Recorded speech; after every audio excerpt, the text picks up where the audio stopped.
어느 조용한 시골 마을에 상호씨라는 남자가 살고 있었다. 그는 초등학교 교사로서 근면하게 일하며 학생들을 가르치고 있었다. 마을 사람들은 그를 신뢰했고 그는 성실한 교사로서 많은 존경을 받았다. 그가 가르치던 학교는 오래된 건물이었지만 학생들에 대한 애정은 넘쳐났다. 그러던 어느 날 학교에 이상한 일이 벌어지기 시작했다. 수업이 끝난 후 상호씨는 항상 남아서 학생들의 성적을 기록하고 교실을 정리했다.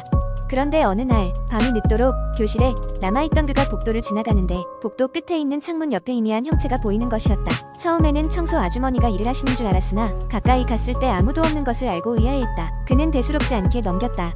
하지만 그날 이후로 이상한 일들이 계속 일어났다.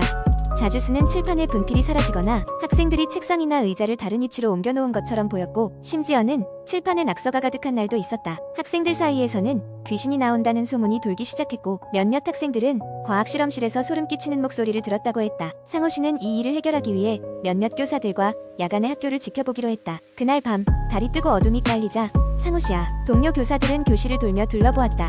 그들은 거의 2시간을 아무 일 없이 보냈다. 그러나 자정을 넘긴 후 갑자기 과학실험실 근처에서 쿵 소리가 났다. 교사들은 모두 긴장하며 소리가 난 곳으로 향했다.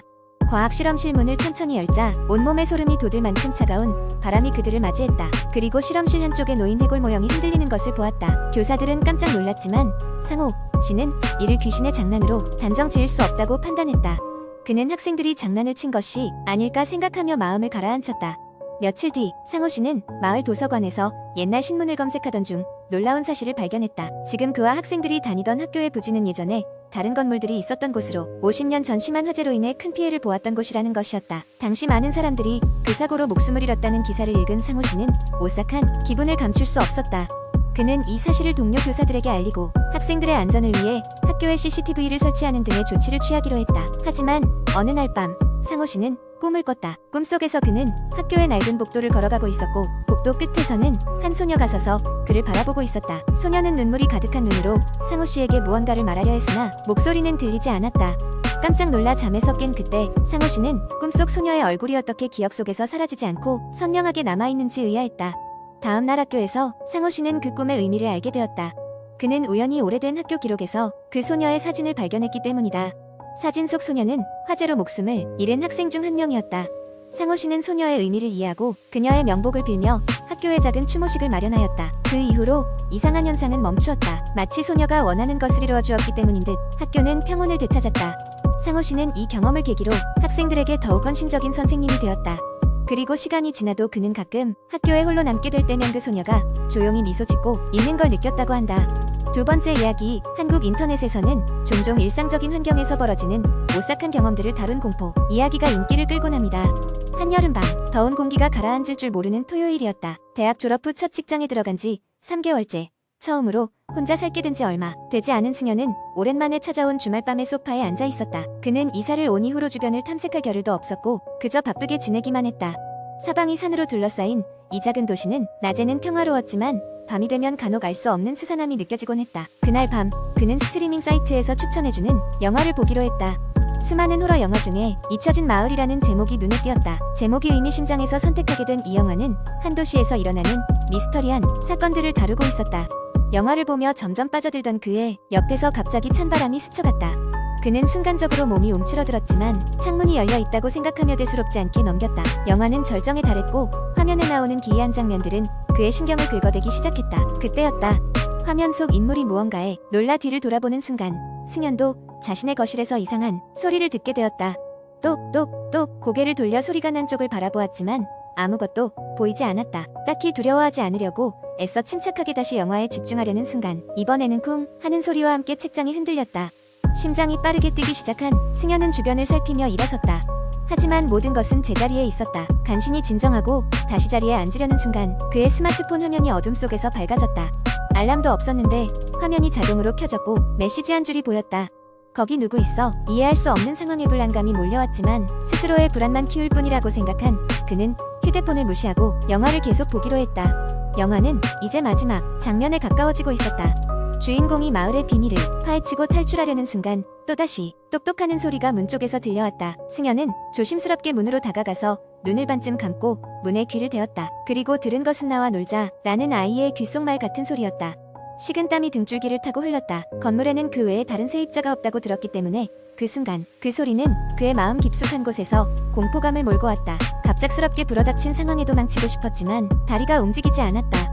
승현은 어쩔 수 없이 문손잡이를 잡았다. 자신에게 벌어진 일이 현실인지 확인하고 싶었다. 문을 열자 아파트 복도는 적막으로 가득했다. 아무것도 없는 텅 빈 복도가 그가 맞닥뜨린 유일한 광경이었다. 그는 더 이상 그 집에 있을 수 없다는 것을 깨달았다. 집 몇 가지를 대강 챙겨서 아파트를 서둘러 빠져나왔다. 거리로 나와서야 비로소 마음이 안정되기 시작했다. 차디찬 바람이 그의 몸을 스치고 지나갔고 유난히 밝은 달빛 아래에서 그는 아파트를 올려다보았다.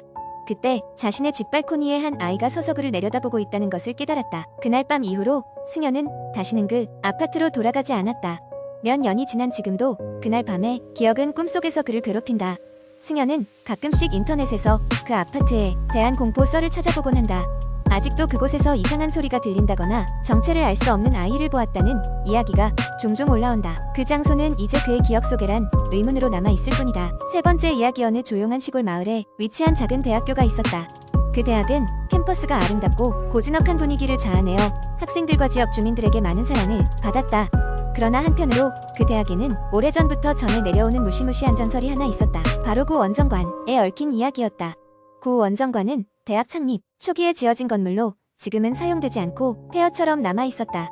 건물은 외관부터 음산한 분위기를 풍겼고 특히 밤이 되면 으스스함이 더해져 캠퍼스에서도 가장 가기 꺼려지는 장소 중 하나였다. 학생들 사이에서는 구 원정관에 귀신이 산다는 소문이 돌았다. 그중 가장 유명한 이야기가 저주받은 13호실이었다. 얼마 전 이 건물의 과거를 조사한 동아리에서 어떤 충격적인 사실을 발견했다. 구 원정관이 한창 사용되던 시절 13호실은 기숙사로 사용되었고 그 방에 살았던 한 학생이 불행히도 스스로 목숨을 끊는 일이 벌어졌다고 한다. 그 이후로 13호실에서는 밤마다 기묘한 일들이 벌어지기 시작했다. 방문을 걸어 잠갔는데도 아침이 되면 방안이 엉망진창이 되어 있거나 한밤중에 아무도 없는 복도에서 발소리가 들려오곤 했단다. 이로 인해 구 원정관은 한참을 비우게 되고 결국 완전히 폐수되었다. 무서움을 즐기는 학생들 사이에서는 23호실에 들어가 보는 것이 일종의 용기 테스트로 자리 잡았다. 그렇게 4명의 대학생이 이 전설을 확인해보고자 밤늦게 몰래 구 원정관으로 향했다. 그들은 마치 모험을 떠나는 듯한 기분으로 손전등과 녹음기, 카메라를 챙겨 건물 안으로 들어갔다. 처음에는 별다른 일이 일어나지 않았다. 그저 빈 방들이 쭉 이어져 있을 뿐인 낡은 건물이었고 복도는 싸늘하고 어두운 분위기뿐이었다. 학생들은 조금씩 안심하며 웃음을 터뜨리기도 했다. 하지만 13호실 앞에 도착했을 때 그들은 묘한 긴장감과 동시에 불안감을 느끼기 시작했다.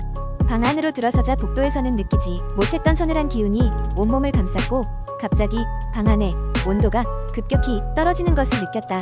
한 학생이 녹음기를 켜두고 방 안을 둘러보기 시작했다. 하지만 아무리 주변을 살펴도 특별한 것은 발견되지 않았다. 그냥 낡아빠진 가구들과 먼지가 어지럽게 쌓여 있을 뿐이었다. 그때 다른 한 친구가 갑자기 비명을 질렀다. 방문이 저절로 닫히며 끼 소리를 내는 것이었다. 모두가 놀라 도망치듯 복도로 튀어나왔다. 심호흡을 고르며 진정하려 하는데 녹음기에서 기이한 소리가 희미하게 들려왔다. 플레이 버튼을 눌러보니 녹음기에는 방금 전 방 안에서 들려온 게 아닌 처음 들어보는 여성의 나지막한 목소리가 녹음되어 있었다. 넌 여길 떠날 수 없어. 라는 소름 끼치는 소리가 반복해서 나왔다. 학생들은 혼비백산하여 밖으로 뛰쳐나왔다. 건물 밖에 나와 체념한 듯 서로를 쳐다보며 정적이 흘렀다. 그들은 2번 다시 그곳에 가지 않기로 결심했다. 그리고 그날 이후로 구 원정관에 들어갔던 이야기는 친구들 사이에서 전설이 되어 다시는 그곳에 도전하려는 학생이 나타나지 않게 되었다.